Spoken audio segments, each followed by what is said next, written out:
Oh my God. So I am on,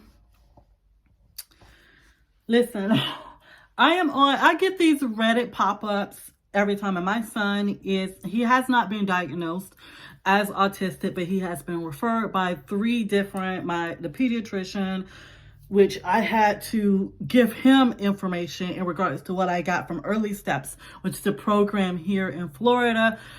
Pretty much kind of like during pre-K. So you go and they tell you, okay, is he meeting all of the milestones as far as learning and development wise? And they referred my son as far as to be diagnosed for autism. And because he has it. I already went through the chat. And they was like, usually, when we tell parents this, we don't know how they're going to take it.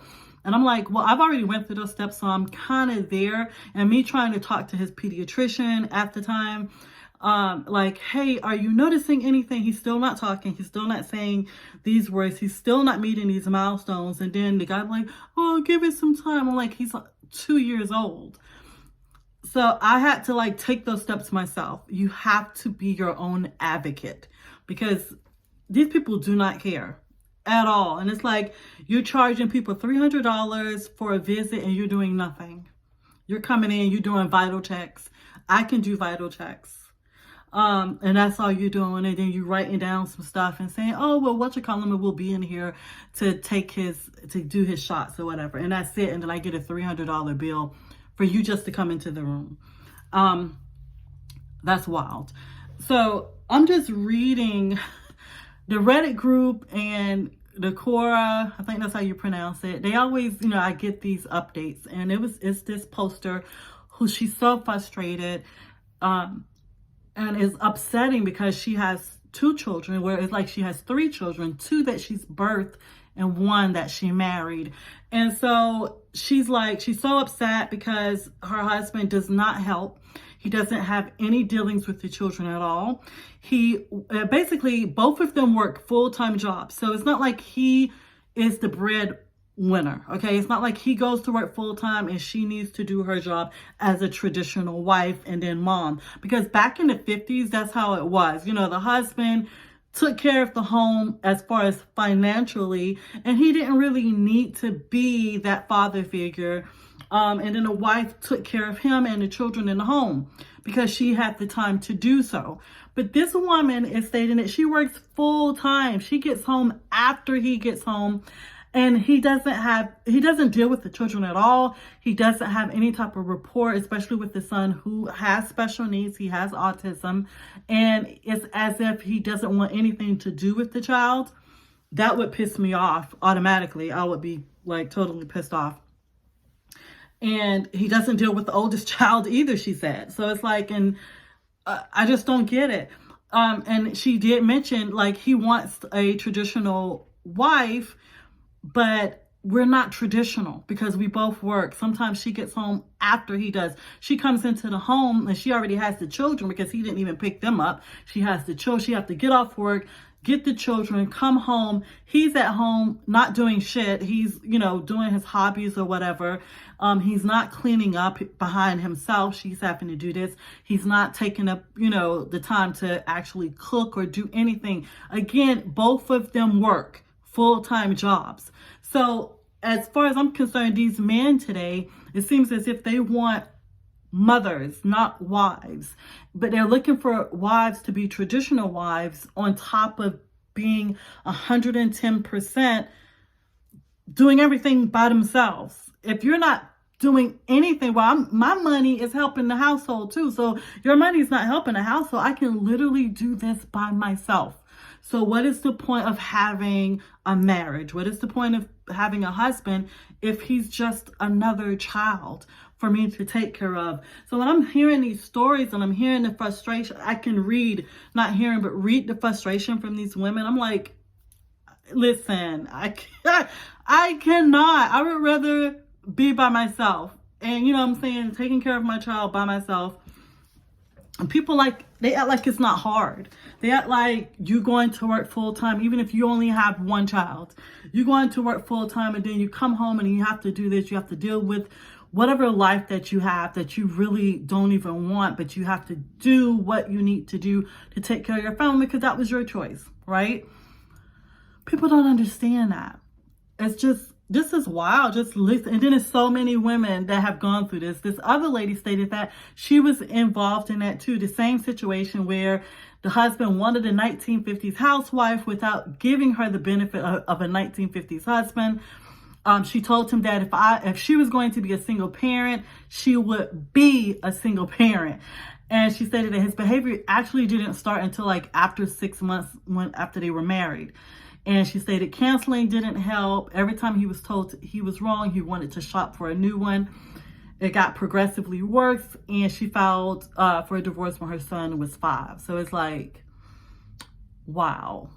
You know, the fact that, especially when you're dealing with working full-time and dealing with the people at your job, because that's 8 to 10, 12 hours a day that you're dealing with other people, dealing with your job duties. Then you have a special needs child. So then you're dealing with taking off, going to the IEP meetings, dealing with whatever comes along with dealing with the special needs child. Then you have another child that you need to deal with as well. Maybe they have stuff going on at school. And then she's stating that the previous poster stating that the husband don't even go to any of the meetings, none of the IEP meetings, none of the things that are dealing with the other son. He's not balancing. There's no work-life balance at home. That's a benefit that you look for on a job. So the fact that this husband is not doing anything, but yet he's wanting her to do everything plus have sex with him, right? But you're not, well, what are you bringing to the table? And we have a lot of men who are like, well, what are you going to bring to the table? They're asking women this. We're doing the same thing. Both of us are adulting. To me, when a man decides to ask a woman that, he has no place to lead. He doesn't know how to lead. He doesn't know what he wants out of a relationship. You should know what you want.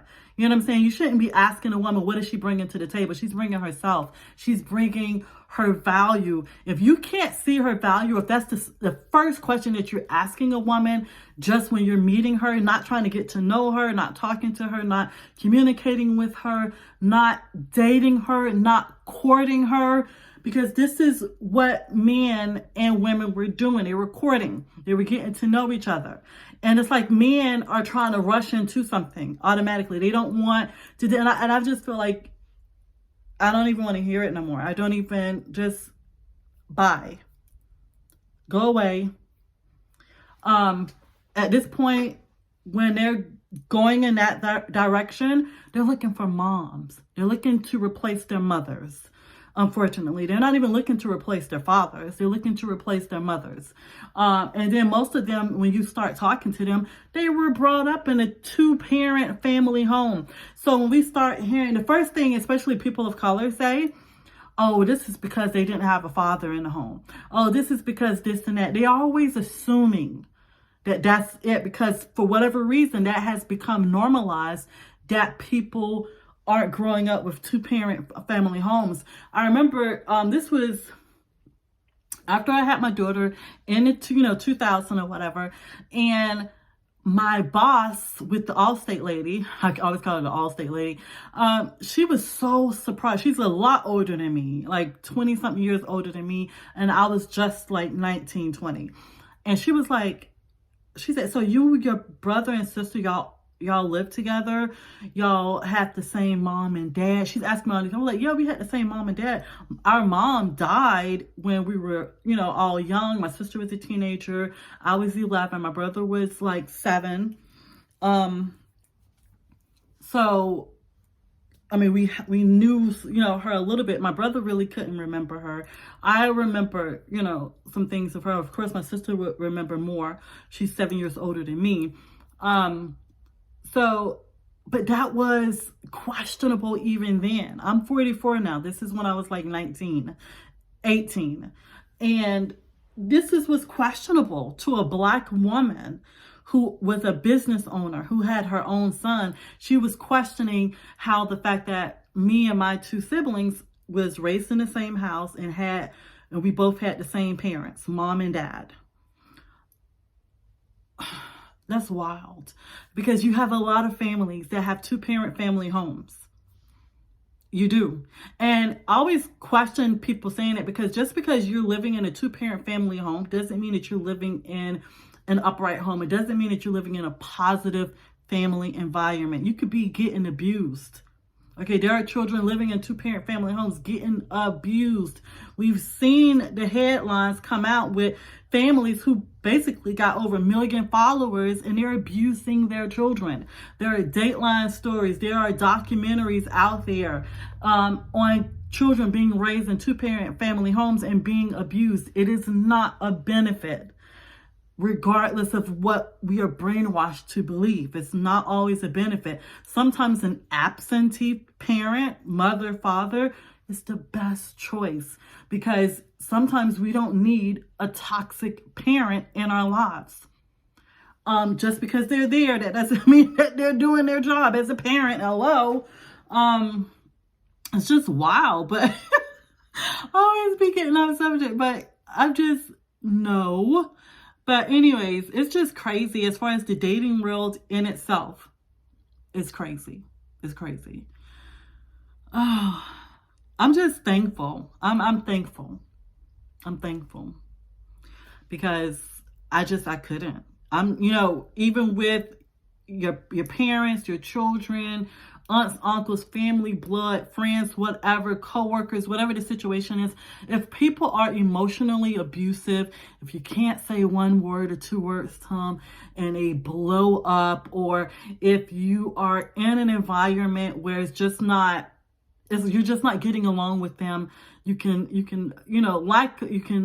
love them but not like them, and that's normal.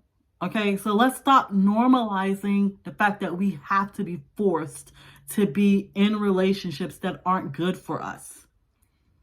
Let's not do it. We can't. I'm not dying from stress. I'm not dying from having an anxiety attack, or, having a heart attack because, the people that the toxicity that's in my life is just driving me insane. I'm not going to deal with it.